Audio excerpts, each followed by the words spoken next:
What's up, TappN fam? We're back with another Shots O'Clock series where we bring you the insider secrets on the nightlife in your city by sitting down with the stakeholders of the industry itself. Today we have the absolute honor of sitting down with one of the most prolific DJs in the Cleveland nightlife today, known for bestowing history, knowledge, and forgotten club bangers amongst his following and colleagues. True hip-hop historian in the Cleveland nightlife, co-founder of Soundbender Institute and the Montre augmented reality app. Ladies and gentlemen, DJ Sn1. What's good, bro? Step, we appreciate you tapping in with us today. Yeah, thank you. Yeah, absolutely. Goofy ass smile. Yeah, listen, bro. We before we get started, personally, I just want to say I'm grateful to have you here.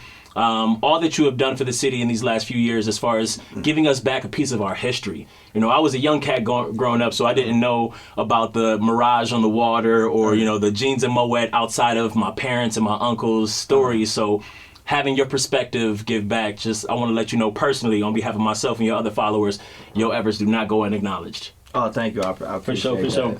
So let's dive right into it. Give us a little background on yourself and your upbringing as a DJ. As a DJ? Okay, Yeah. So I started DJing back in 2004. So how I got started DJing was interesting because it's like different from everybody else. The way I got started, I wanted to make beats. So back in the day, there was this magazine called Scratch Magazine. And Scratch Magazine used to be for like producers and people in the industry. So if you had magazines like The Source and Double XL, that was more geared towards the artists, and it would have a little bit of DJ sections. I knew I wanted to be in hip hop. I knew I wanted to be in hip hop since I was like 5 years old, when I got in trouble for singing NWA songs when I shouldn't have been. Right. My sister's 12 years older than me. She was playing me stuff that she shouldn't have been playing me. But what ended up happening is I get this magazine. They said you need 2 turntables and an MPC to make beats. So I didn't know where to get this stuff. So just by happenstance, I was working at a job called Gabriel Brothers, and I just so happened to walk into Record Exchange in Solon, Ohio. For those worldwide, Solon, Ohio is a suburb of Cleveland, Ohio, and they had 2 terrible turntables there for just the amount I had for my tax return. So I bought the turntables, and then after that, something key happened because they kind of sat there for a second. But I broke up with my high school sweetheart. That's usually how it happens. Yeah, and I was completely sad, right? So that put me in a space where I had to do something to get that, like, my mind somewhere express else. yourself. Yeah, and then that's when I started like DJing. I wasn't good, but I just started. But you started, Yeah, okay? I started. No, that's dope, and I hate to say it contributed to a breakup, but sometimes it takes ripping you raw to really get you going. Yeah. You want to turn to? Yeah, I hate that. Like, that's great. So more than 20 years experience. When was your first break into the Cleveland nightlife itself? okay, so that's a great question. My first break into the nightlife. So back in the day, right? Serato wasn't popular. I think Serato actually came out in 2004, but it was like wherever in those big markets. So it might have been in like California and New York. And this is before like Amazon was popular, so you just didn't buy it. And a lot of people wasn't using it, so you would use vinyl. You would still use vinyl, or some people would use actual CDs with the CDJs. I wanted to be an enthusiast, so I bought vinyl turntables, and that's what I was learning on. I joined a record pool, and the record pool was run by who we know now as Big Hef. So Big Hef was running a record pool with this guy named X, and they used to, you would pay like $20 or $30 a month, and then you would get these records, right?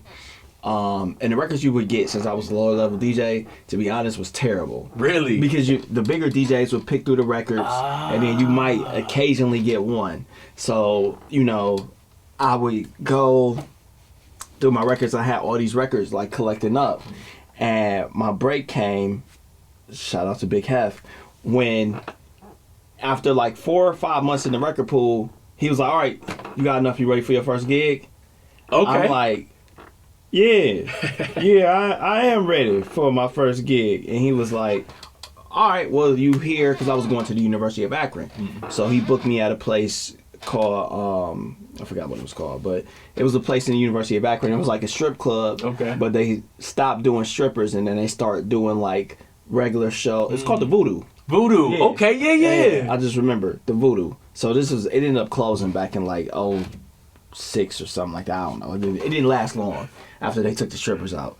But this was a night that didn't have the strippers there, and he booked me for like a rapper show. Back in the day, they used to have like rappers on rappers on rappers, all local rappers doing a show. I tried so hard to get out of that show. Okay. Because I was not ready. Like, I was actually, like, nervous because I hadn't really been practicing. Right. Like, I was started off initially practicing, got confused, and then stopped. And then all of a sudden, you tell me, like, yo, you gotta do the show. Okay. So now I'm trying to cram, like, practice sessions in. It's like you try to cram before a test. It don't work like that. So I ended up doing the show, and it went well. Now, in retrospect, I was actually probably awful. Right. Like, but you got the knowledge. Yeah, I started to understand, like, I don't want to be awful, so maybe I need to start taking this a little bit more serious. But it was like the first show, and everybody's first show was awful. Yeah. So that's how that was my first ever gig, and then after that, just continued. So how old are you around this time? So at that time I was 20. Okay. Yeah, so I started in 2004. So Fire. Yeah, so I think I got the turntables in like late 03 or like, and then I started in 2004. So, and if I'm correct, that gig was in October 2004. Okay. Yeah. So, do you have a specific moment in your DJ history where you feel like, oh, I made it? No. Like, not at all. Okay. It's funny. I don't. I mean, there's been moments where I've had been excited and done stuff where I was like really proud of, but like the make it moment. Okay. No, and keep in mind, like, I'm an older DJ, so especially as we progress through the interview and tell certain parts of the story, it's just different because a lot of stuff that at that time that you would have considered making it is gone now. Okay. So I'll give you an example. Once I really started getting into it, we used to do mixtapes.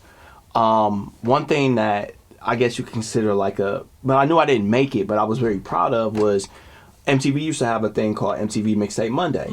And you would send your mixtapes in, and then you wouldn't really get highlighted. The bigger DJs like, you know, DJ Green Laden or Clinton Sparks or like a K Slay would get highlighted on the actual show. It was like, not the show, but the MTV News Break. So they would have an MTV News Break and they would say like, this is, you know, this. But then on the website, they would have like also honorable mentions. And I had made the honorable mentions. Okay. So I remember I was in my campus apartment like jumping around ecstatic because I made the honorable mentions. Well, now stuff like that, eventually the next step is to be on the news show. It's gone now. Yes, or yes. there was a thing called the Justo Mixtape Awards. And that was like where all the DJs would come, and it was kind of like show that you was really making noise. So if you ever got like nominated for it or won it, that was a big deal. So, you know, they would have it sectioned off where it was like mixtape of the year, blah, blah, blah. But because so many DJs, and DJs is more of a regional thing than like a global thing, it can be both, they will also have it sectioned off by, you know, regions. So you would have like West Coast DJ of the year, East Coast DJ of the year, Midwest DJ of the year. So obviously one of my goals was to be Midwest DJ of the year at least. And Justo's is gone. Justo actually RIP Justo, he actually passed away. Oh wow. Yeah, I mean they have even in Cleveland now, like they have the Cleveland DJ Awards or Hip Hop Awards. And I don't want to say it's not what it used to be, but it's not as many. I feel like they're not as tapped in per se with I get across what you're the board. saying. I get what you're saying. I would love to see it how it was, you know, when y'all was upcoming as a DJ. Like you said, the mixtape days are over. Yeah. Yeah. The Justos was more like, it was a national mixtape award. Okay. So even like I've been nominated for Ohio Mixtape Award. Okay, yes. Like a couple. Or Ohio Hip Hop Award, not Mixed Award. Yes. Like in the mixtape category and then like the videographer film category. So I've been nominated for this stuff before. But even like that, if you think about the Ohio Hip Hop Awards is gone.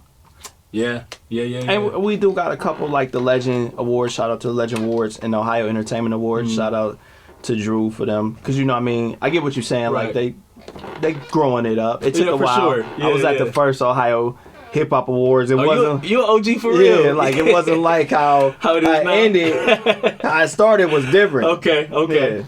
Yeah, well, I think that's a testament to the culture too. So there was no pivotal moment specifically that it was like, oh, I made it. Do you have one of your favorite moments from your career? Something that really stands out to where you're like, yo, I genuinely love, this is what I want to do for the rest of my life?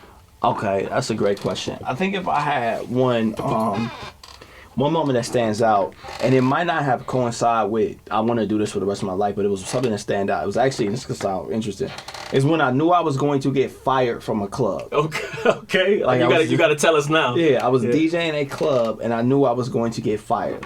Like, they didn't tell me, the promoters didn't tell me, but the street was basically telling me. Like, everybody, they was like, yo, they replacing you with this dude, right? And I'm like, okay, I'm going in there my last night.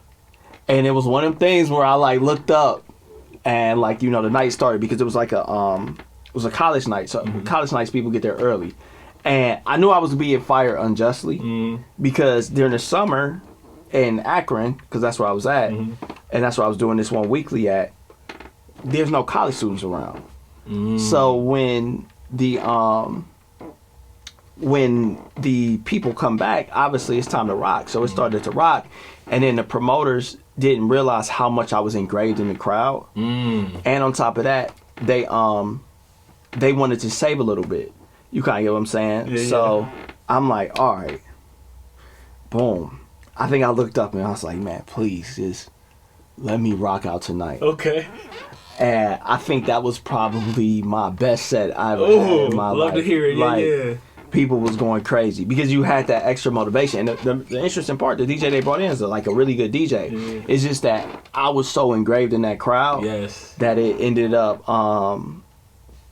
falling off after. And then I actually, that was the first time and probably only time a promoter has actually been like, yo, we messed up by doing that. And that speaks wonders to your name and your establishment as a DJ. You know, it's not just about the music you're playing, it's about how involved, like you said, with the crowd, with the audience, especially if you build that consistency. You're a resident DJ, people are coming, they're accustomed to your interaction, they see you, this is part of their culture. And when you remove that or switch it up, you don't realize how it impacts. It's just like to tell a story, because you mentioned Jeans and Moet. So I only been to the Mirage one time. Okay. I was the DJ there. So it was interesting because I got to DJ at this like legendary spot, and it was right before it closed, and there wasn't that many people there. But it wasn't Jeans and Moet night. And Jeans and Moet was like probably, honestly, from what people tell me, the greatest, one of the greatest top 3 club nights in the city. Right. At one point, they tried to replace the DJ who was Scratchmaster L at the time and KD, and people that was there that tell me this was like the club, they came the next week and then no one showed up the week after until they brought KD and Scratchmaster L back. That's how engraved into that night they were. Okay. So it got to the point where like nobody showed up. So like you can build a rapport with a crowd just because they're used to your style, they're used to, you know, what you might bring to the table, and they kind of expect something from you. And your consistency. If you showing up every week for them, you know. And then like you're doing a good job and people are dancing. Even if we got this rule where sometimes when you DJ events, right, the promoter will be listening to like 80% of the crowd will be dancing, and then 20% might be complaining, and they'll listen to that 20%, and you completely forget about the 80%. You switch it up. Now the 80% is complaining, and 20% is just looking like, well, I mean, whatever. And they can't even enjoy the vibe because the rest of the Okay. That's solid. So I do want to dive in a little bit as far as, because you're bestowing a lot of wisdom upon us as far as DJing specific. Let's talk about your collaboration with Soundbender Institute. How did you and K-Nice come up with that? Okay, good question. So we basically came up with it. It started with, first it was just gonna be a class at another spot. Like, let's just teach DJing, because the thing about Cleveland is that Cleveland has always had this crazy legacy of DJing. Like, Cleveland DJs have been, at one point Cleveland DJs was like the stars of the Cleveland music scene, especially the hip hop scene. So it was to keep that legacy going and make sure the younger DJs kind of understand that, because like I can never hold a candle to Scratchmaster L. Okay. Because it's Scratchmaster L or DJ Chicago. Like, I can't hold a candle to them. Like, their hands is legendary. Like, even somebody like DJ Swamp, who I did a story on. Like, DJ Swamp is from Cleveland. He ended up becoming Beck's DJ. DJ Swamp was ended up like making it to the the world championship in the DMC, like that's a big deal. So Cleveland has always had this legacy of like great DJs, from the people I just named to Cochise to Mick Boogie to Mick Boogie on the mixtape side, Joey Fingers on the mixtape side. So we wanted to make sure we kept that legacy going and make sure that the new DJs not only learn it technically, but learn like, yo, this the culture. The culture of Cleveland being that hip hop Cleveland DJ staple that has been all throughout the Midwest, and then obviously taking it to levels nationally. So it started off as supposed to be a class, then it turned into a pop-up, and then we just was like, we probably need to keep this going, and it turned into a legit business. Okay, so how long has this been going on now? So we started Soundbender back in 2022, so 2022. So this will be our third year doing Soundbender Institute. And do you retain the same students throughout the program, or is it constantly bringing in new? Constantly bringing in new students. So it's a 4-week program, and if students want to continue, it's another 4 weeks. So the 4 weeks we teach are basically, we developed a curriculum. The curriculum is ours, and we teach students through those 4 weeks, and then we expand on it through the second 4 weeks if they want to continue. Okay. That's fire. That's like actually handing the baton down to the next generation, which I feel like personally, from my experience, is something that doesn't typically happen in not just the Cleveland nightlife scene, but in the music scene in general. Yeah. You know, the OGs stay the OGs, and there's no direct passing of the torch. So you guys have built that bridge to hand it to the next generation. Yeah, exactly. I love that. Yeah, because I mean, kind of have no choice. Like after a while, we can't do it. Like you don't even have the same like energy or your passion. You might have the same passion level, but you want to do something different. Okay. So the passion that you might have had to I want to go to this club and kill it, might now be like, you know what? I would rather take my passion and do a mix on YouTube. And doing something like that is something that you want to do, but somebody still has to go do like the clubs and stuff like that, or somebody has to do whatever other energy to keep that namesake of Cleveland DJs being nationally known going. So it's just passing the baton. Okay. No, so let's tap into that a little bit, because as you yourself, low key and OG, are you still in the clubs? You still would you prefer to still DJ in the clubs? So yes, I still prefer to DJ in the clubs. I don't like to DJ as much. So at one point, and then this is back in the early 2000s to the mid 2000s, Cleveland nightlife is a little bit different now, but back then, like, you would be in the club I know I was in the club from Wednesday to Sunday. Like that's a long time to like, but it was my main focus. It was what I was doing every day. So you'd be in the club Wednesday to Sunday, and then Monday and Tuesday would kind of was like a day off, and then you would be off during the day because most of the stuff is at night. But the nightlife happened. Yeah, nightlife back outside. Yeah, so now it's a little bit different because I would much rather a couple times a month. Okay. And then especially to play to like a curated audience and like a little bit older audience.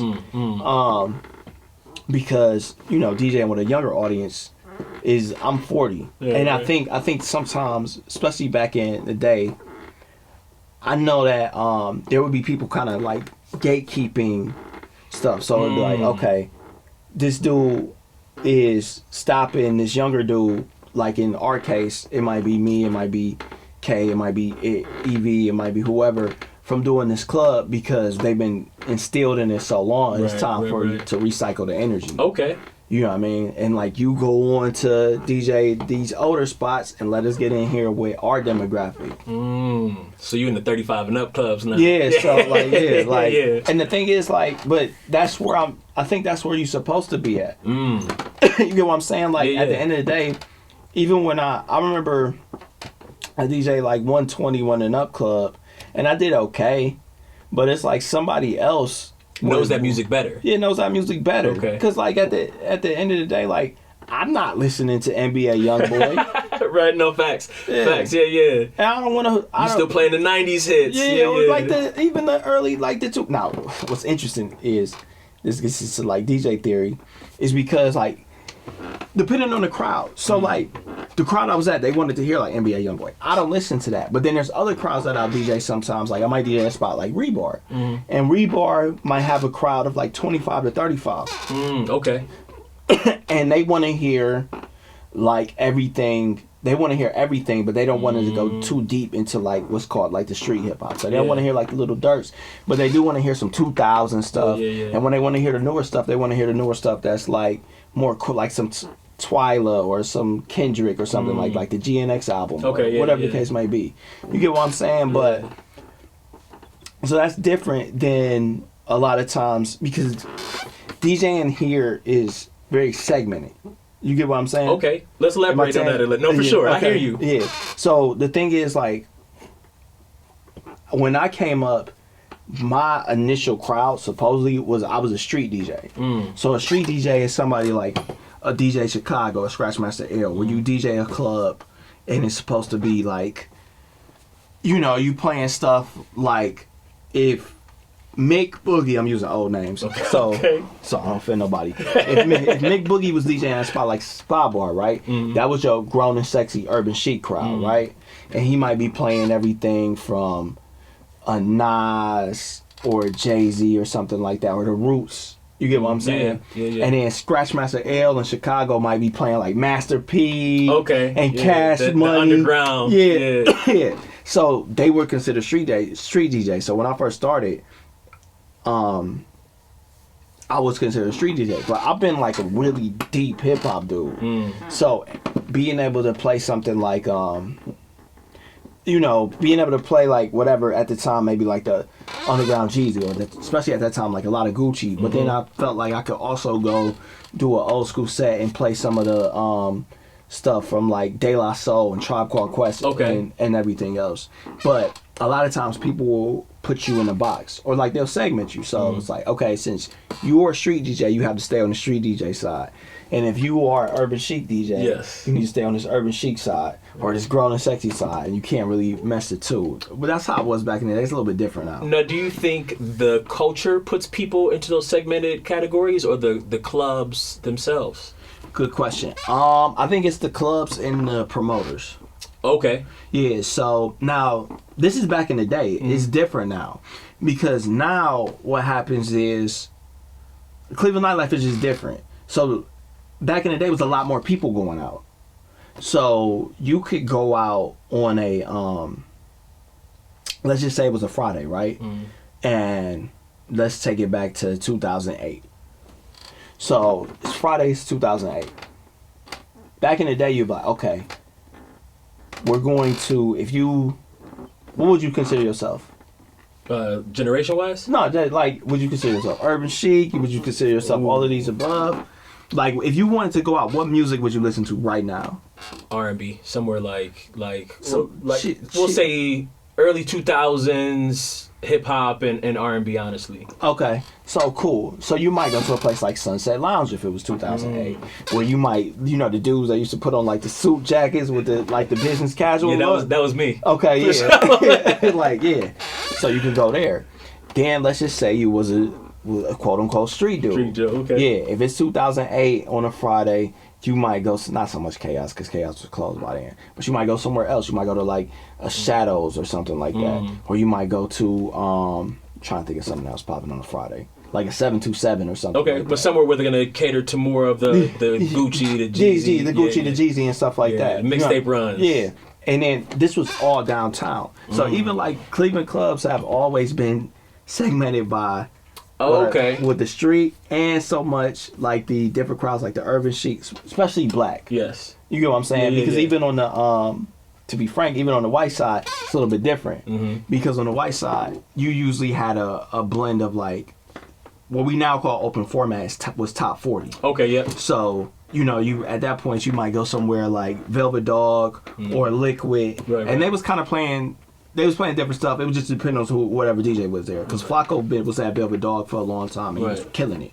So you might go there, rock with Flacco, and then it used to be this dude. I cannot remember his name. It was a dude that used to work down the street. He was like a DJ slash doctor student. Like, he was getting his doctorate degree in like medical. Like it wasn't like he was like getting his doctorate degree in like advanced wood or something like that. right, like actual doctoral. Yeah, he was actually getting an actual doctoral.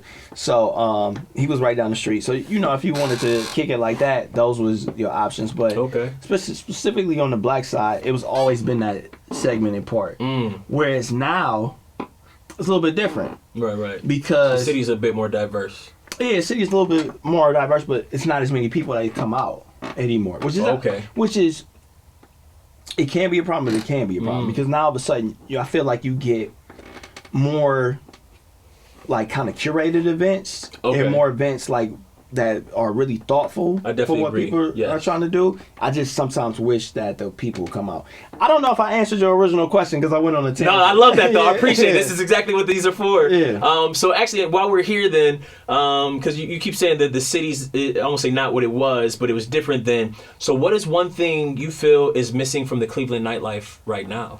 Okay, so I think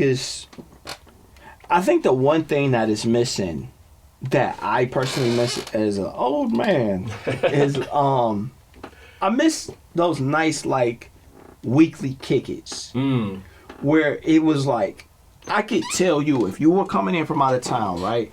And it was however many years ago, and you was like, where should I go? And if today is Thursday when we taping this, I could tell you, go to Anatomy, or before that was called Cloud 9. Right. So go to Anatomy, that was an 80-81 party. You're going to see some nice women. It's going to be a nice vibe and kick it. It might be a couple of celebrities there. Right. I can tell you go to Sunset Lounge on Friday. I can tell you it depends on how you want to kick it. If you want to get rowdy, you could go to Metropolis on Friday. You can go to The View on Sunday, or Jeans and Moet on Sunday, or the Moda on Sunday. Because Sunday is always like some crazy night in Cleveland. But the point was like or even back in the day, I would be able to tell you, let's actually go to the Moda on Saturday, and it's going to be cool because it's going to be top 40 and it's going to be Latin music. So we'll be able to, dance and get a good vibe. And the amount of people that used to show up, because now we're a real loungy city. So if you get to a point where, let's just say it was, you might go do a spot, and if it's 200 plus people that show, or 200 something people, let's just say you get 210 people in the building, that's a good night. Where I was just talking to somebody from a project I'm working on, they averaged 500 people per night at their spot. Oh wow. Like whenever night they do the event. Yeah, whatever. And it was a weekly event. So they were averaging 500 people. So, and then obviously a lot of stuff has to deal with like the demographics of the city changing. The fact that at one point, the population of the city has been decreasing a lot. So, we used to be ahead of Columbus and now we're not. So I think the last time I checked, we are at 1.7 million people, including the whole Cleveland metropolitan area. Whereas before, it was a lot more people. And that's metropolitan area. That's general. That's the outskirts as well. That's not just focused in the city. Yep. Yeah, the outskirts as well. Pretty much it kind of count like everything. Yeah, greater Cleveland area. Yeah. So that I just missed being able to tell somebody where to go, or the consistency in it. The consistency of being able to tell somebody like, hey, this is where you go. Because that was always like kind of the goal. The goal was to get, if you got a weekly, that's when you was like, okay, I'm really making noise. Okay. Because even like if you think about like, we all had weeklies. And we all was like, okay, this is where I'm really starting to make noise, because these people's coming to see me spin weekly. Like they coming from the promoter, they coming from this, but then I'm also like I'm a part of that. I'm implemented into their weekly routine. It's almost like the DJ is like the star player for the weekly. If it was a team, like the DJ got to be like the LeBron, depending on. Okay, whatever, Mr. Fourth Quarter, take us home. Yeah, exactly. Okay, no, I love that. So, what is one thing you feel the Cleveland nightlife has that other cities don't have? One, definitely that our sports is definitely engraved heavily into our city. Okay. Like, so if you think about it, like when the Browns win, when the Cavs win, and when the Guardians win, like that affects the mood here. Oh, the energy is different. Clubs are making money, venues are, everybody's outside. Having a good time. I think that You know what's one thing, now that I think about it, that is really making the city different now? We have really, like, taken an intellectual approach to going out. Okay. And what I mean by that is, like, now, like, so for example, we'll use Camille. Camille is curating great events through Tastemaker, and they're not just like, come, this. It's like, you gonna meet this person here, and we're gonna have a talk about how we can, engage the community in this part, and then we'll party. You know what I'm saying? Okay. So it's almost like all of our, which is dope. All of our stuff has kind of been like, we got a fuse of like intellectualism into the party lifestyle. And it's like most of the time, like if you go to Atlanta or something like that, it's just like, yo, same thing, strip club, go in there, smoke hookah and stuff like that. Where we got this like infusion of like, oh, we gonna do this dope art install too with it, so you'll be able to meet some. We're gonna bring in the different aspects of the culture into one. Into one thing. So I think that's definitely something different. I love that. No, I couldn't agree more. So back to you a little bit. Where do you see yourself as a DJ and a creative within the next 5 years? That's a great question. You know what? So early on, I would have a direct answer to that question. Now, especially as an older, I don't have an answer. And not and the reason why is because it's just like I just want to be able to keep doing it. And I know like some people like have goals. So a DJ's now like, I want to be able to DJ at Coachella. Okay. You know what I mean? And it's like, that's dope. It's cool to have goals. I just want to go wherever I'm going to go. Okay. You get what I'm saying? Like, I just want to be able to continue to do it. Because the thing is, like, to be able to create, and especially to be able to DJ, is like a privilege. It's not like a God-given thing. Like, especially full-time. Yeah. It's not like a God-given thing. So even if you think about somebody like LeBron was blessed with his talent. The thing is, with being a DJ, especially to be a good DJ, your talent is your ability to practice. Like, the thing to sit there and to suck at something. Because most DJs, when they first start, even with a teacher, they will not be as good as they want to be. But then it's dope when you see somebody come in 4 months later and you can tell they're practicing. So the ability, I look at the ability to DJ and to get paid for it as a privilege. Because you put in that work. Yeah, not as like, so if I can still have the ability to DJ, to create, that people actually like the content I'm producing, that's the biggest blessing of all. Because I'm pretty sure Sn1 is back there, everybody. This is shot by Sn1. But I'm pretty sure, like, yo, sometimes you do stuff and it'll get like, I think I saw the clip. I was watching the clip. Like, he's right. You'll do stuff and it'll be 7 views. Yeah. You know what I mean? So if you can continue on a pace where in 5 years and people are still engaging and like the content, then that's the win. So I don't like, I just want to be able to keep creating, people keep liking it. And then instead of trying to get bigger and bigger, because I've made that mistake where I've become too ambitious and ended up being like, okay, I did this, now I need to do this. And then I end up getting to a point where I'm like, dang, now I'm not doing nothing because I didn't wasted so much time trying to get bigger and try to do this big project that I didn't neglected all my small projects. Or I got to a point where I did these small projects and I felt like it was unfulfilling and I got burnt out because I wanted to reach this ultimate goal of maybe getting 2 million views on this and it's not happening and now I'm getting discouraged and all this other stuff. So now it's just like, yo, I just want to be able to create and tell stories. Because I've done so many projects that have flopped. You know what I mean? Like flopped or wasn't able to be consistent. So being able to just continue to create and people like it is the only thing that I would want it to happen. So yeah, wherever the wind take me. That's a message. That's a message for sure. So I do want to talk about a little bit as far as other DJs coming up. We talked about before it started about diversifying your portfolio. You know, if you're a DJ, you can't just be, you know, like you said, a street DJ or a scratching DJ or a club DJ. Like nowadays, you have to be able to diversify your portfolio and do other things. You want to tap into that a little bit? I know, like with you and K Nice doing the Soundbender Institute, or Corey Grand doing the Monday program. Like I feel like it's really important to branch off into other avenues as opposed to just trying to be a club DJ. Yeah, definitely. So recently there was a panel. Shout out to Bully, because I know y'all interviewed Bully. Shout out to Bully, Bravo, and Young Dennis. They put together a panel for DJs, right? And the advice I gave is, and this is the best advice I can give. The club is only one portion of it. So, with that being said, and this goes to your question of like, what you do outside the club is actually more important than what you do inside the club. Like you want to be you want to do good inside the club because you don't want people to be like, y'all fuck with his shoe brand and but he's terrible. I need to hear him spin.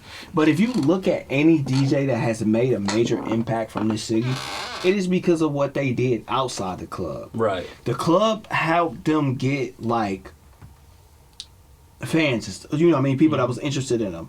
So even if they wasn't fans, but people just like, okay, I like what they do inside the club, I'm gonna follow them on social media, or you know what I mean, I'm gonna tap into their website or something like that. But you have to have something outside the club. So if we break it down from EV had mixtapes and he had Bitch I'm from Cleveland. I was doing mixtapes. K Nice had the radio. You just said Corey had the Monday program. Floss had mixtapes, you know what I mean, the Hennessy Connection, a lot of stuff. The blog with 8081. Like Run with the Winners. Yeah. McBoogie, major mixtapes.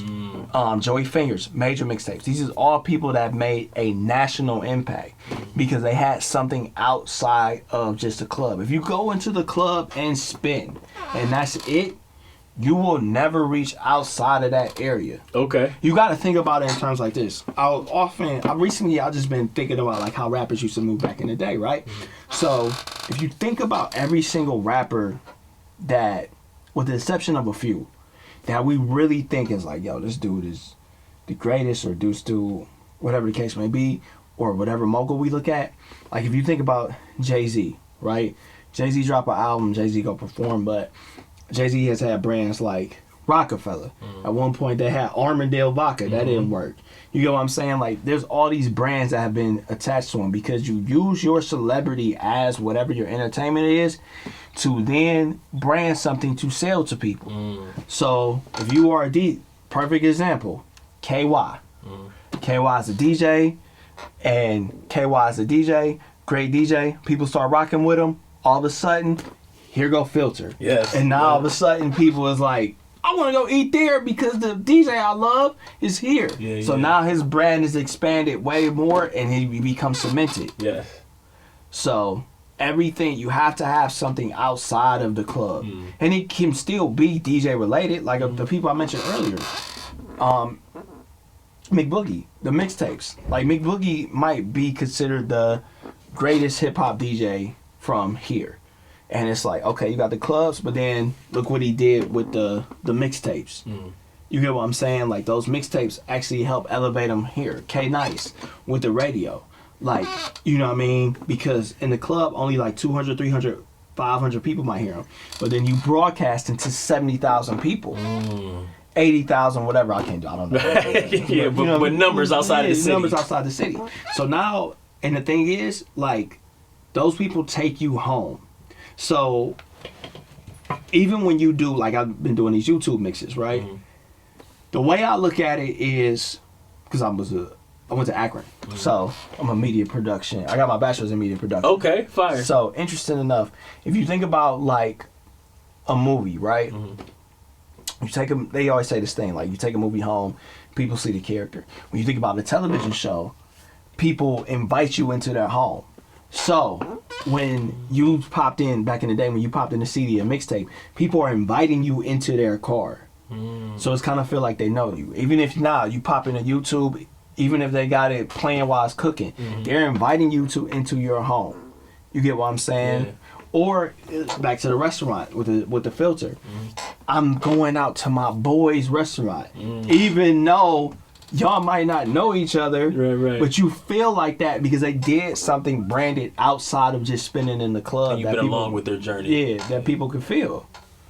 Okay. You gotta have something that people can take home with them, other than just like, man, he killed it, right, or she killed it, right. Yeah, that's a gem. We appreciate you sharing that with us. What's some advice you have for any upcoming DJs who are looking to either start their career or further their career? So one, what I just said. Sure. Yeah, but what I just said. But I think the first thing is like practice. Mm-hmm. Definitely practice. Once you don't ever feel like you are at a level technically where you feel like, yo, I got it, because especially in DJing, there's always something to learn. You know what I mean? And you can always mess up. So practice. And that will help you when it's time to get gigs. And when you get gigs, really study the music. You know, when a song come out, I don't want to get too deep into it, but like make sure you're using your cue points to mark off certain parts of the song, so you're not doing these awkward transitions. But that also comes with practice. It's just a matter of practice. Like the DJ's main skill is how much he can practice, because one of the things is like whenever you learn something, right, especially when you're not good at it first, it makes you want to quit. But if you stick with it and continue to do it, you'll get better at it. Like, that might be some real cliche advice, but it's the truth. It's true. It's just how it happens to work. So you definitely need to practice. I can't tell you a month amount or a year amount. You probably should still be practicing. I still practice to this day. Okay. But definitely practice. And then after that, once you start doing a couple of gigs, so once you do like a friend's birthday party, or, you know, your uncle's, you know, retirement party and stuff like that, more and more people will come, and then the clubs will come. And then this is the number one gem. Number one gem right here, right? Whatever the price the promoter books you at first is the price he wants to keep you at for life. Say that. Yeah, for life.